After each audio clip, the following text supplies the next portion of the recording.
สวัสดีค่ะพ่อแม่พี่น้อง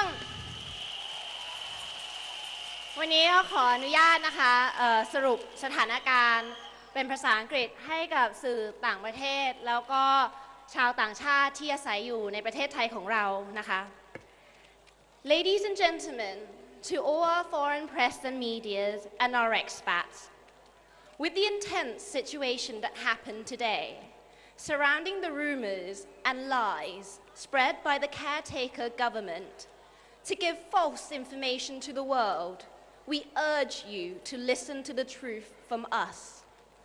คุณสุเทพ เทือกสุบรรณ Secretary to the PDRC, stated on stage tonight that many of the police used extreme forces on the protesters.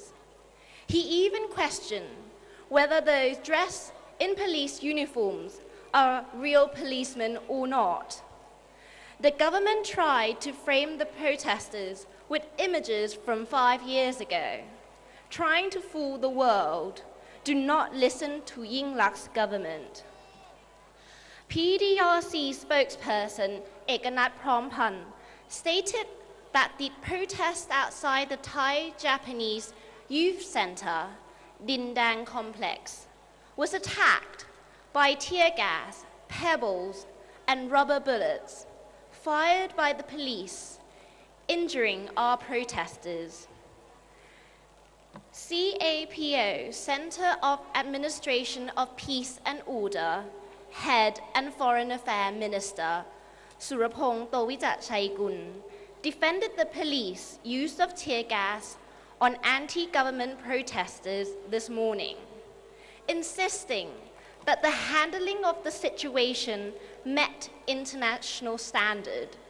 However, the National Human Rights Commission implores that the CAPO, Center of Administration of Peace and Order, and the government to stop using violence to quell anti-government protesters. While Nation reporters at the scene reported that police gave only one warning to the protesters before firing the tear gas. There were also police units firing tear gas down onto the protesters from the 3-story building in front of the Labour Ministry. The police did not use force in self-defense this morning. Rather, they attacked the anti-government protesters. Police fired tear gas since this morning and continue relentlessly, affecting residents and schools in the area. Some members of the press and media also got injured. The use of excessive force by the police violates international standard and practices on quelling crowds. Most importantly, live ammunition were used. Police also trashed the vehicle while the female driver was in the car, whose only attempt was to deliver first aid supplies for the wounded. 15 of our protesters was also captured today and taken to the police detention. Election Commission recommends the caretaker government to postpone the February election. As it had previously suggested, the election could only go ahead as scheduled if the current political conflict is resolved.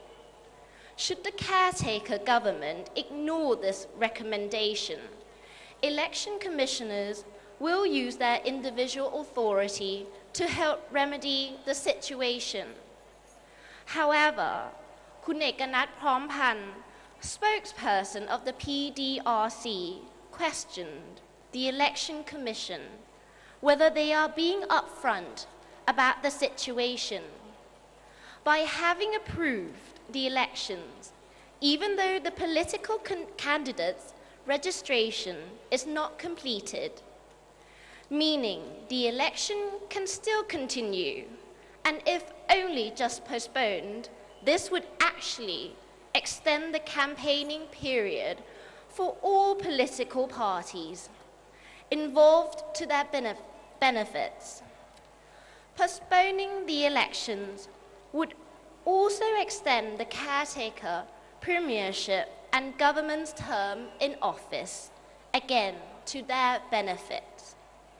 Instead, what the Election Commission should do is declare scheduled election null and void. Election is not the answer to the problem, but a reform is what the country is needing. We are sincerely sorry for all the loss on our side and the police side today. Question to Kun Yingluck: would delaying the 2nd of February election be asking too much of the caretaker government? If all involved were willing to resign and facilitate reform, this would not happen. Kun Yingluck, is it too heavy a burden on you to resign? If so, still insist on abusing your authority without reason or mercy, you must realize that the public hostility towards you can only swell. An official press statement will be sent to all foreign press via an email from our spokesperson, Kun Ekanat Prompan, later on this evening. Thank you. ขอบคุณมากค่ะ ขอบคุณคุณตันเจตพัฒน์กฤษฎากร